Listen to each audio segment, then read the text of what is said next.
Vegas is an expansion team, but they're not your typical expansion team. This is the first time you get to see them. What have you seen out of them, and are you surprised at how well they play? I'm not completely surprised. I would say their record surprises me a little bit when I go back to the traditional expansion type success. But the people that are running the program, George and Kelly, do a tremendous job of scouting. They spent a lot of time in constructing the team, and obviously I know Gerard Gallant real well, so between the three of them they've done a really good job of putting their team together, and I would say they've developed an identity a lot faster than any of the other expansion teams in the past. Now it's a decade between, at least a decade between expansion teams, but they've done a good job, and when you get that identity developed quickly, you get confidence and you just play, and that's what they're doing.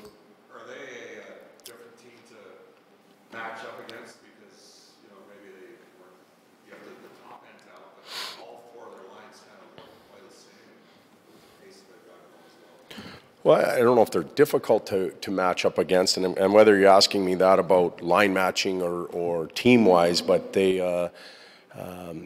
come at you with four different lines that all play the same way. They've bought into their system. They're pretty detailed, committed to work ethic. I think their D are quite mobile, which certainly helps them break out of their end quickly and get it up the ice.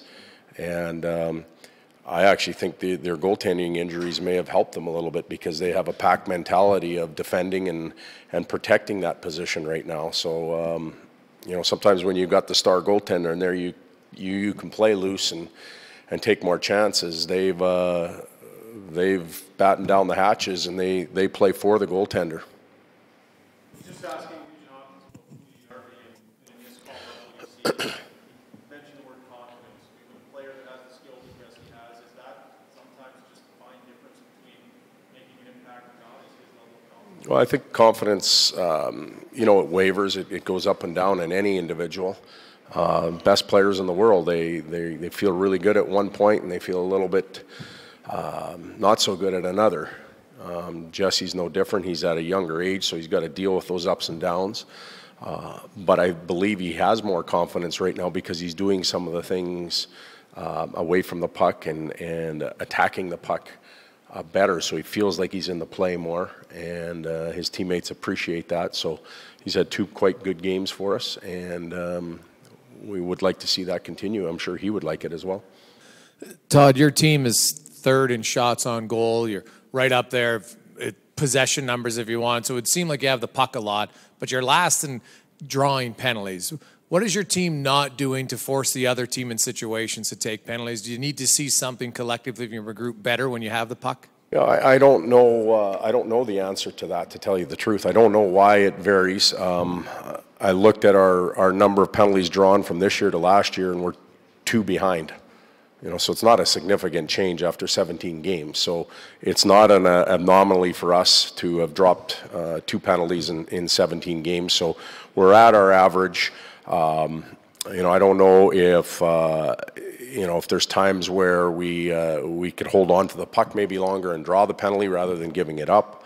A little more intensity maybe in and around the blue paint. But I don't have the answer for that question. Obviously, if we did, we'd be pounding that drum in the locker room. You know, the other night we went through a game without a penalty called against us. Ironically, Washington didn't draw a penalty when they were in this building, so we can call it even. But yet I can referee the game after. It's real easy for us. We can referee the game after and make 5 or 6 calls. It's not the way it works. The referees have a tough job. It's happening 100 miles an hour out there. We all talk about how fast the game is getting. It's getting fast for them as well. And you know, we have to keep our heads pointed forward, eyes up, and keep going. And maybe some of those calls will go our way. You feel like the quality of your play has been better overall on the road so far this year? Yep. So what's there on the road that... We check. We check on the road.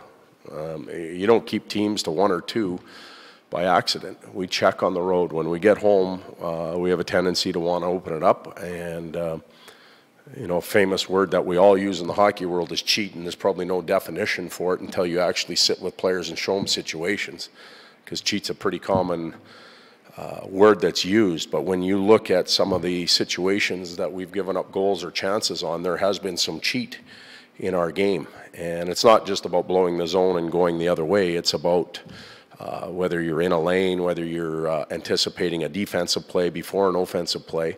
And that's occurred at home. We have to clean that up. Have you seen that before? Is that a normal characteristic for a team, or is this? No, it happens. There's 31 teams in the league. Every coach in the league has used that word umpteen times already this year, whether you're in first place or last place. It's just the amount that it happens. And our success, the majority of our points have come through checking.